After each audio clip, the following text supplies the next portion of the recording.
News Maharashtra K9 आवाज जनतेचा। आज सकाळी अंदाजे 10 वाजताच्या सुमारास मूल गडचिरोली रोडवरील महाराष्ट्र राईस मिल समोर एका अज्ञात इसमाचा मृतदेह रस्त्याच्या कडेला पडलेल्या अवस्थेत आढळून आल्यानं परिसरात एकच खळबळ उडाली। घटनेची माहिती मिळताच नागरिकांनी घटनास्थळी गर्दी केली होती। मिळालेल्या माहितीनुसार संबंधित इसम बराच वेळ रस्त्याच्या कडेला न हलता पडून असल्याचं काही नागरिकांच्या लक्षात आले। यानंतर नागरिकांनी तात्काळ मूल पोलीस स्टेशनला याबाबत माहिती दिली। माहिती मिळताच पोलीस पथक तातडीनं घटनास्थळी दाखल झाले व परिसराची पाहणी केली। पोलिसांनी घटनास्थळाचा पंचनामा करून मृतदेह ताब्यात घेतला। त्यानंतर पुढील वैद्यकीय तपासणी व शवविच्छेदनासाठी मृतदेह उपजिल्हा रुग्णालय मूल इथं पाठवण्यात आला। मृत व्यक्तीची ओळख अद्याप पटलेली नसून तो नेमका कोण आहे याचा शोध पोलीस घेत आहेत।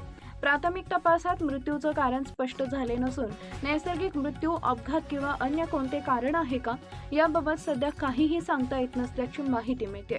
शवविच्छेदन अहवाल प्राप्त झाल्यानंतर मृत्यूचं नेमकं कारण समोर येण्याची शक्यता व्यक्त केली जाते। दरम्यान अज्ञात इसमाचा मृतदेह आढळल्यानं परिसरात काही काळ चिंतेचं वातावरण निर्माण झाले होते। या घटनेचा अधिक तपास मूल पोलिसांकडून सुरू आहे। मृत व्यक्तीची ओळख पटवण्याचे प्रयत्नही करण्यात येत आहेत। या प्रकरणात पुढील माहिती शवविच्छेदन अहवालानंतर स्पष्ट होणार असल्याचं सांगण्यात येत आहे।